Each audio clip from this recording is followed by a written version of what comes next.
et bonne route avec cette nouvelle monture. Alors maintenant le monstre, la Chevrolet Corvette préparée par John Greenwood. Orange, l'enfer orange, l'orange mécanique, l'orange métallique.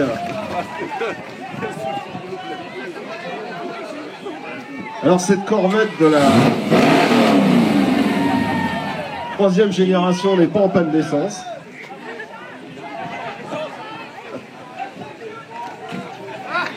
Donc cette voiture est un peu spéciale. Si vous êtes promené à travers les allées, vous avez dû voir d'autres Corvettes qui étaient, on va dire, avec une carrosserie un petit peu moins large, un peu moins longue, un peu moins aileronnée, et peut-être aussi un peu moins orange que celle-ci, et avec des phares escamotables.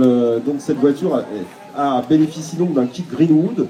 John Greenwood était un préparateur qui faisait des Corvettes de compétition. Il en a même présenté une aux 24 heures du Mans en 1976 pour l'année du bicentenaire des États-Unis d'Amérique. Et donc cette Corvette qui était baptisée Spirit of 76, si je me rappelle bien, n'a pas fini la course d'ailleurs, pour autant que je me souvienne. Oui, c'est vrai. Beaucoup fuite au réservoir. Voilà, fuite au réservoir, comme beaucoup de voitures américaines qui ont été engagées cette année-là. En fait, il y en avait plusieurs. Il y avait une Ford Gran Torino de NASCAR, il y avait une Dodge Charger qui, elle, a cassé son moteur à cause de l'essence du commerce dont l'indice d'octane n'était pas assez élevé pour le moteur. Et il y avait aussi une petite Chevrolet, une Chevrolet Monza. Donc c'était quatre voitures américaines qui ont participé à ces 24 heures du Mans. Et malheureusement, on n'en a pas revu beaucoup après. Sinon, toutes les Corvettes qui ont fini par truster les victoires au Mans.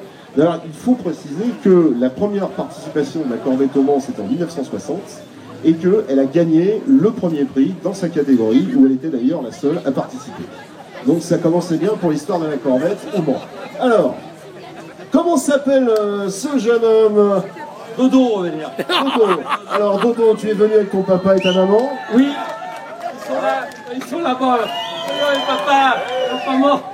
Alors, tu vas nous chanter une chanson? Non. Nadine, elle va chanter.